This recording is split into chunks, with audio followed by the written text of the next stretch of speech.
Fish fry म्हणलं की सुरमई fry, पापलेट फ्राय हे तर आपण करतो आणि खातो, आवडतात देखील. पण आज आपण करणार आहोत भिगवणचा स्पेशल चिलापी रवा फ्राय.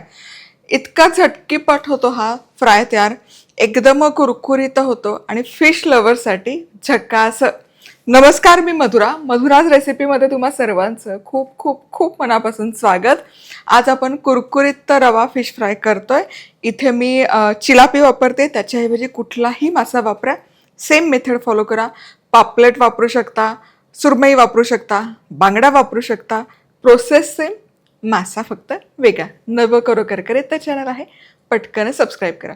साहित्य काय काय घेतलं ते बघूया. इथे आमसुलाचं आगळ घेतलंय. 4-5 आमसुलं अर्धा वाटी पाण्यामध्ये भिजत घातले, त्याचं हे असं आगळ तयार होतं. कोकमही म्हणतात आमसुला काही ठिकाणी.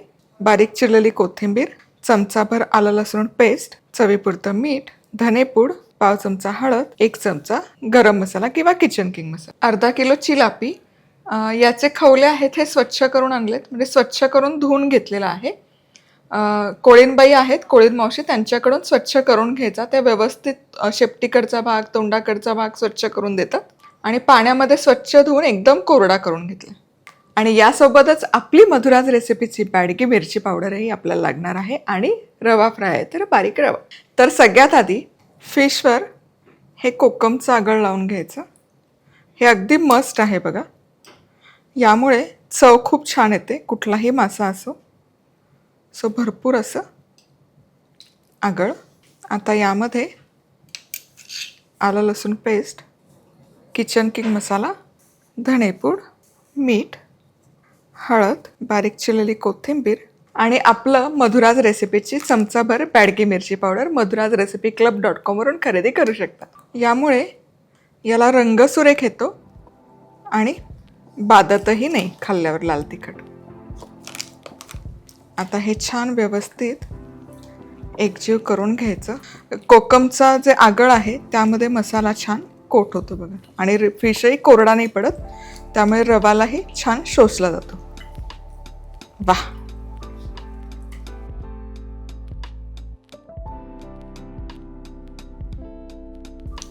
फिश मस्तपैकी कोट करून झालं. रवा घेतलाय, रव्याच्या आवरणाला पण चव लागली पाहिजे म्हणून अगदी थोडंसं लाल तिखट आणि मीठ छान मिसळूयात. आता काय करायचं, हा घ्यायचा फिश आणि या रव्यामध्ये छान घोळवून घ्यायचं सगळ्या बाजूने. आणखी दाखवते बघा, किती छान कोकमचं आगळ किंवा आमसुलाचं आगळ लावलं ना, याला कोटिंग खूप छान बसतं बघा, आणि अजिबात निघत नाही कोटिंग. मस्त आहे की नाही. आता हे कोट करून तुम्ही डीप फ्रीजरला ठेवू शकता आणि जेव्हा फिश फ्राय करायचं आहे तेव्हा ते काढून 1 तासभर डिफ्रॉस्ट करायचं आणि आपलं फिश फ्रायचा फिश तयार. कोकणात जातो आपण, पण बऱ्यापैकी ना पावसाळा सुरू होण्याआधी बराच फिश फ्राय असा फ्रोज करून ठेवलेला असतो, तोच काढून बऱ्याच ठिकाणी तळून देतात. हे मी माझ्या डोळ्यासमोर बघितलंय. काही ठिकाणी ताजं ताजं देत असतील, म्हणजे बंदर आहे, हरणे बंदर वगैरे तिथे डोळ्यासमोर तुमच्या करून.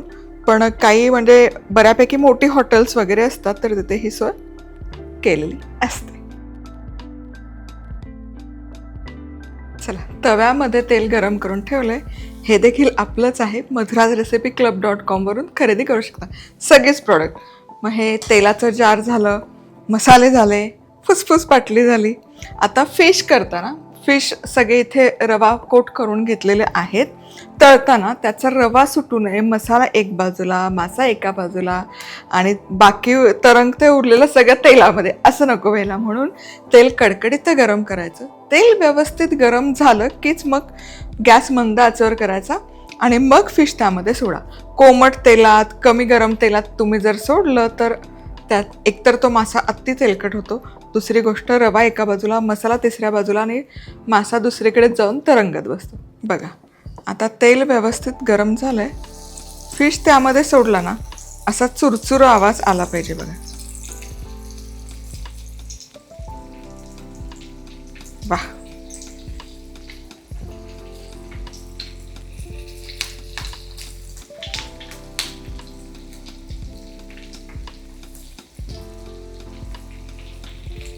बहारदार. आता हा मस्तपैकी दोनही बाजूने तळून घेऊया.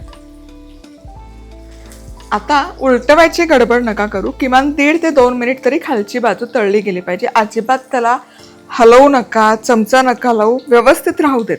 सारखं त्याला टाकल्या जरी फिरवलं तरी त्याचं कोटिंग सगळं निघून जातं, त्यामुळे होऊ देत.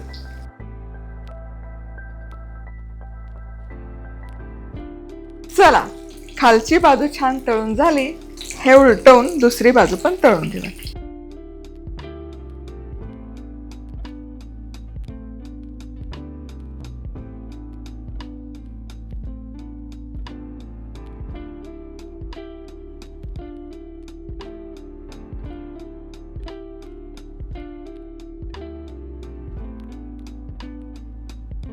चला, दुसऱ्या बाजूने छान कुरकुरीत असे तळून झाले.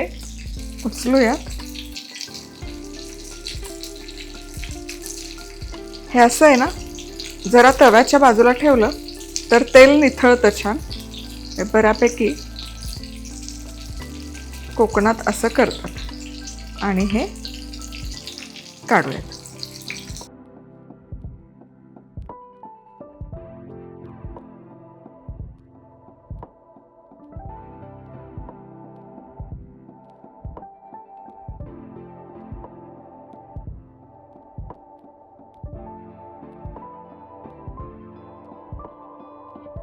आता असेच सगळे फिश तळून घ्यायचे.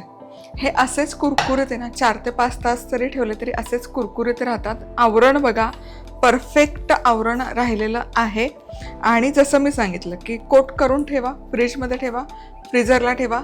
जेव्हा हवं तेव्हा फक्त तासभर बाहेर काढा, तळून खा. रेसिपी आवडली तर लाईक, कमेंट, सबस्क्राईब. पुन्हा भेटूया. तोवर मस्त राहा, खुश राहा, आनंदी राहा. सगळ्यात महत्त्वाचं खात राहा.